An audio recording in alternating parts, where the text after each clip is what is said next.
warahmatullahi wabarakatuh. Halo, hari ini Bu Nadia akan mencoba menjelaskan kepada Anda beberapa teknik sasakan yang perlu kita ketahui sebelum kita belajar lebih lanjut mengenai sanggul tradisional ataupun sanggul modern. Nah, jadi teknik penyasakan rambut itu sebenarnya ada bermacam-macam. Namun sebaiknya kita mengetahui minimal ada 3 jenis sasakan yang berbeda. Kenapa berbeda? Karena fungsinya juga berbeda-beda. Yang pertama yang nantinya kita akan pelajari yaitu adalah teknik sasakan yang padat dan penuh. Kenapa? Karena akan digunakan untuk sanggul tradisional. Sanggul tradisional ini biasanya akan digunakan oleh para pengantin Indonesia yang cenderung aksesorisnya itu berat-berat. Kayak misalnya seperti ini. Nah, gede-gede kan? Belum nanti kalau misalnya Sunda Siger, kemudian Palembang, Bali Agung dan teman-temannya itu aksesorisnya cenderung berat. Dan acara pernikahannya orang Indonesia itu cenderung ramah. Misalnya dari pagi itu bisa sampai sore karena banyak sekali upacara-upacara adat yang harus dilalui. Itulah kenapa sasakannya lebih padat karena dia diharapkan lebih awet dan bisa menahan yang namanya sirkam atau sisir-sisirnya aksesoris ini tadi. Begitu. Kemudian yang nomor 2 ada yang namanya sasakan itu renggang-renggang atau sedang-sedang saja. Dia fungsinya hanya untuk membuat volume. Biasanya letaknya itu ada di crown atau di atas kepala. Nah, sasakan model ini digunakan untuk yang namanya sanggul-sanggul modern. Jadi aksesorisnya nggak begitu berat-berat. Kayak misalnya dia cuma pakai sebelah samping sini aja atau di tengah yang pakai mahkota-mahkota kecil gitu, dia kan nggak berat. Dan ini tuh sebenarnya lebih identik dengan sanggul modern zaman sekarang atau mungkin pengantin-pengantin Eropa. Nah, pengantin Eropa ini biasanya aksesorisnya juga hanya berupa mahkota di tengah tanpa pakai bunga-bunga yang berlebihan dan berat banget seperti pengantin tradisional Indonesia. Acaranya dia juga lebih singkat, makanya biasanya sasakannya itu hanya membentuk volume aja di atas. Dia ringan, sedang-sedang aja, tidak sepadat dan sekuat sasakan yang pertama tadi. Kemudian yang ketiga, kita mengenal yang namanya sasak lapis. Sasak lapis itu fungsinya sebenarnya sama dengan sasakan yang kedua, hanya bedanya membuatnya itu berlapis. Jadi per section, seperti kita akan memangkas rambut. Jadi ada 1 cm kita sasak dulu, kemudian 2 cm kita sasak lagi, senti yang ketiga tetap 1 cm ambilnya kita sasak lagi.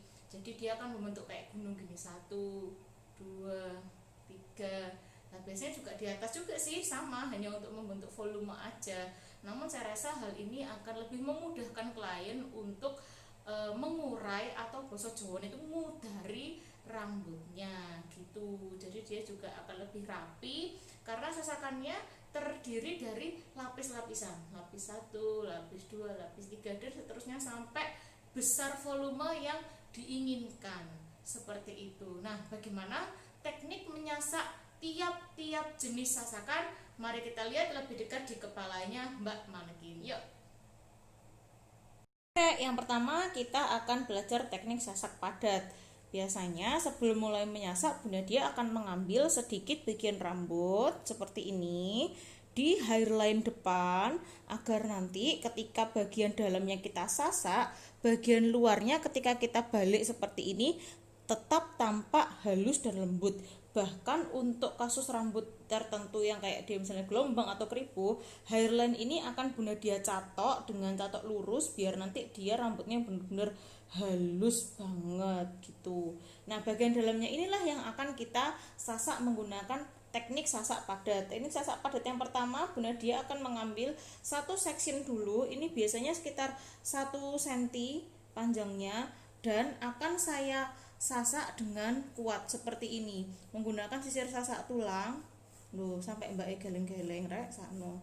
Nah, setengah saja kemudian saya padatkan ke bawah agar dia benar-benar padat. Nah, untuk sanggul-sanggul tradisional ini bagian penataan depannya harus benar-benar padat ya rek. Kenapa? Karena ya seperti yang saya ungkapkan tadi, dia akan ditempeli banyak aksesoris dan acaranya biasanya cenderung lama, tidak sebentar. Nah, kalau misalnya bagian sunggar atau jebehannya atau penataan depannya ini banyak, Anda boleh tidak hanya menggunakan satu kali sasakan, tapi bisa 2 sampai mungkin bahkan 3 atau 4. Jadi disesuaikan dengan banyaknya rambut yang diambil. Karena ini masih ada sisanya, coba kita lanjutkan lagi. Teknik sasaknya seperti ini. Tangan kiri kita menjepit, kemudian tangan kanan kita memegang sisir sasak. Kita padatkan sampai dia itu kira-kira bendal atau hampir menyentuh kulit kepala. Jadi nyasaknya nggak sampai sini, tapi sampai bawah. Kalau ini nggak, dia nggak bakalan jadi, harus sampai ke bawah. Yang tangan kiri kita ini narik, kemudian tangan kanan kita menyasak sampai agak-agak mendal, tapi jangan sampai juga klien kita merasakan sakit. Nah, inilah sasakan yang dikatakan sasak padat, karena satu, tangan kita tidak bisa masuk baik dari bawah, dari belakang ataupun dari depan. Kemudian dia padat, berada di dekatnya kulit kepala. Jika kita lihat dari depan, dia sasakannya akan berfokus di bagian sini, tidak tinggi-tinggi banget. Nah, ini nanti akan kita balik seperti ini. Nah, fungsinya kita bikin serat tadi itu seperti ini, agar yang luar dia tetap tampak halus, tapi di bagian depannya dia padat. Nah, pengantin Madura misalnya, sebelah sininya itu kan full aksesoris. Sunda Siger juga full aksesoris, makanya sasakannya harus menggunakan sasakan tipe yang padat seperti ini. Apabila masih ada sisa-sisanya, boleh juga diulangi lagi sasakannya sampai dia benar-benar padat ya. Kemudian yang kedua, akan saya ambil section yang selanjutnya di bagian tengah misalnya, adalah jenis sasak yang tidak padat alias sedang atau renggang-renggang saja. Biasanya digunakan untuk acara-acara yang sederhana, menghadiri misalnya sebagai tamu, atau dengan gaya-gaya yang tidak tradisional, jadi tidak membutuhkan tumpuan yang kuat untuk aksesorisnya. Kalau Bu Nadia rek, sebagian satu kotak ini biasanya saya bagi menjadi 2, kira-kira ya seginilah, oke. Nah, yang saya sasak ini sama tekniknya, yang menjepit tangan kiri dan yang menyasak tangan kanan, tetapi tidak padat alias renggang-renggang saja. Nah, kayak gini. Kemudian yang belakangnya tetap disasak juga, tapi renggang-renggang, tidak terlalu padat. Judulnya juga sasak renggang. Nah, ini untuk acara-acara yang tidak terlalu lama, kemudian aksesorisnya tidak berat.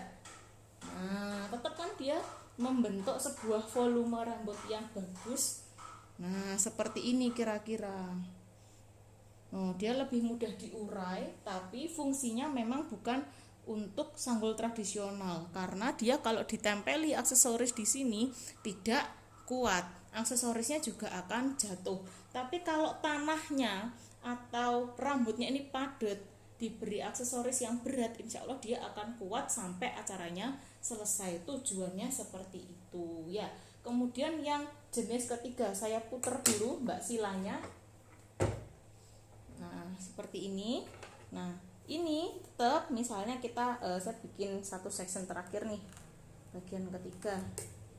Nah, yang ketiga ini saya ambil dulu hairline-nya. Kita akan belajar tentang teknik sasakan yang berlapis-lapis atau bersection-section. Fungsinya apa? Sama, memberikan volume pada rambut, tetapi memang dia membuatnya per section.